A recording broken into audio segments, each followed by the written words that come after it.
what my day was like as a cocaine alcoholic addict. I was a cocaine alcoholic addict for a couple of years, and it was a big form of self-medication after I lost my wife to suicide.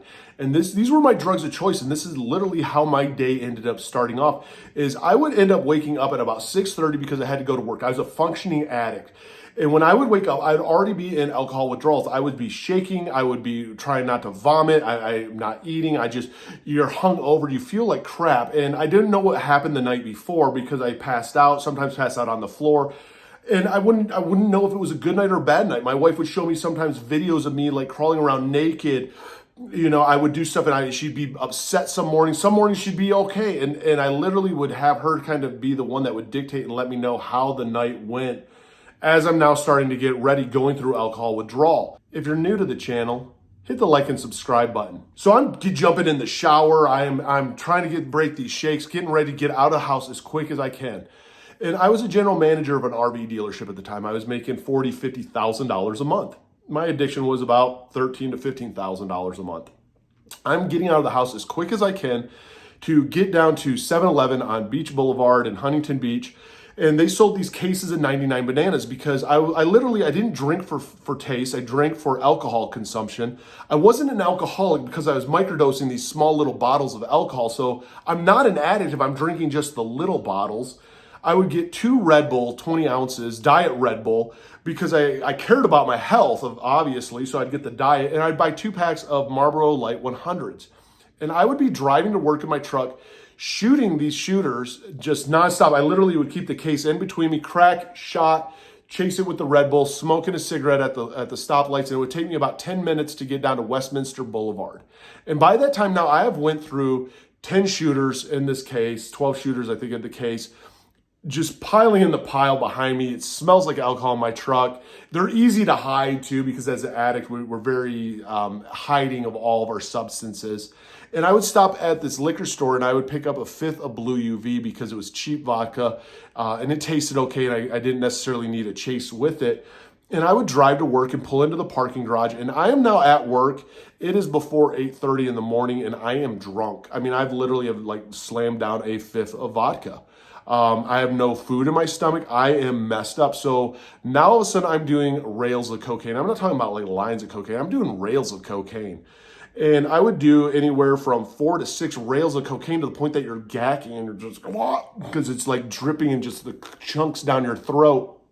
And I am so high. Going into work just became so second nature, unfortunately, that, I'm doing a sales meeting and managers meetings, and like all I can think of as these meetings are going, because it's now 8:30, is how do I sneak away to the bathroom or back up to my truck to keep doing coke, because the coke drop's hitting me and I'm getting the twitching and the itching because the dopamine's getting shut down. And I would literally have to try and get some food in my system and force myself to eat because cocaine ruins the desire to eat. So I'm trying to eat, I'm drinking, and this is literally my day. And my wife worked with me at the time. And the worst part is I would end up hooking up and having sex with the receptionist. I've had sex with salespeople there. I was having sex with people that were in the upstairs office. I was having sex with a lot of people that I shouldn't have been, including my wife and those that I shouldn't have been. And I would literally, like the receptionist, her and I would start flirting, and I would be like, well, I need to take Viagra now because guess what? I've done so much coke all of a sudden, and this isn't really working, that I needed to take Viagra. Well, Viagra affects your circulation and your blood pressure. Well, alcohol, cocaine, this was the combination now going through my system that eventually I would end up blacking out later on in the night. And I would just continually keep trying to keep some food in my stomach. And I would literally be having sex with the receptionist in the bathroom, doing lines of coke in the bathroom, drinking at work this was my day, man. And I would end up hitting up my plug throughout the day, getting him to bring me more coke at work. I would send my salesman off to go get me vodka because I'd run out of vodka and I need no more vodka all of a sudden. And stumble myself through this day. I hated my life. I hated everything about it. I'd never owned guns. And the reason I never owned guns is because if I did, I would have taken my life. I was a very depressed mess. This sounds to a lot of people like this is a party, and it is not a party, man. It is one of the scariest, loneliest places to be. You're using to die, and you're using all this stuff and women and substances to try and fill this black hole that just keeps getting bigger and bigger in your chest, and this weight on your chest. to the point that you are alone, but you're around in a room full of people, but you are so lonely and alone and alone in your head. And I would lie to my wife. She would get off work before me, and I would lie to her that I had to work late, and I'd get a room at like Motel 6 and tell the receptionist to meet me there. And I would go stop and get more alcohol and literally go to a Motel 6, and we would be doing coke and drinking and having sex all night long when I should be home with my wife. Or we would stop and get some food, and I'd be like, hey, let's go get a hotel, and we'd go get a hotel room.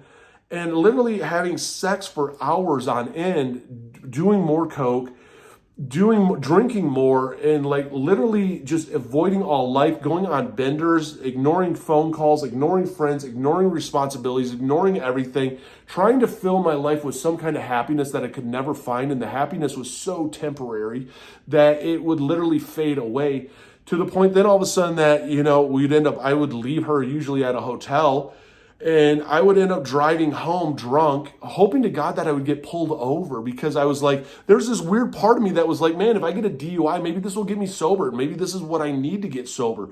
Because I couldn't get sober on my own. I had tried from 23 all the way up until finally at 36, I finally got sober. But I constantly was failing at it. I constantly was not able to keep my sobriety. And so it was this huge struggle, and I would get home, I remember, and there'd be times where my wife would be mad at me, or we'd be all right and we'd try and go out, and I would just lie, and I would cheat, and I would manipulate everyone around me, and I couldn't admit to myself how depressed and how much I was struggling. I couldn't admit to anybody else. And I literally got to the point that I destroyed and burned down my entire life until I finally hit rock bottom. I mean, these stories, when I share stories, I share my testimony, it's not like to brag. It's like literally those who know, they know what it's like to be at these rundown motels by yourself, doing drugs by yourself, wanting it to all end, but then not wanting it to end, wanting to get sober and crying, but still getting high. I mean, it is a scary place to be. It's a very lonely place to be. I mean, if you're new to the channel, hit the like and subscribe button, comment down below, because I mean, that's the thing as an addict, is to not feel alone, especially when we want to get sober. And the process of getting sober isn't easy, and rock bottom is different for everybody. When I ended up finally hitting rock bottom, I broke down and I lost my job. I was losing my marriage. I mean, I lost everything in life eventually, but I had to lose it all to gain it all back. And I remember just sitting there bawling and realizing that this cycle always repeated itself, and there's only one constant thing there, and that was alcohol and cocaine.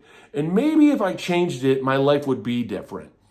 And for once, at this moment of clarity, I decided to do that. And 7/25/17 is my sobriety date, man. And I started giving it everything I got, fighting every single day, going to meetings, finding more meetings, finding support, finding therapy, finding all of these different tools out there that I could use to work on myself to get sober, not knowing what I'm doing, just knowing that I'm messed up and that it does get better. And it was a process. It's not easy. And it's putting in all this energy that you did into getting high, into destroying your life, into getting sober. And again, it's reaching out, building this network of support. And it doesn't get better over time. I mean, it took over 5 years of me being sober to finally start creating the life that I wanted, everything that I wanted, because I had to make so many changes in life that I changed where I lived. I changed who I hung around with. I got divorced.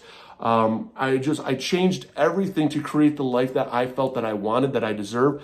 And as you change and grow through your life, your sobriety becomes easier and easier to protect. And it's no longer this fight, this struggle to protect your sobriety. And so it is this battle though, and it's finding what works for you. And I think it's always a combination of what works for us. Like for me, it was therapy with NA and AA, with some inpatient rehab and a little bit of outpatient rehab.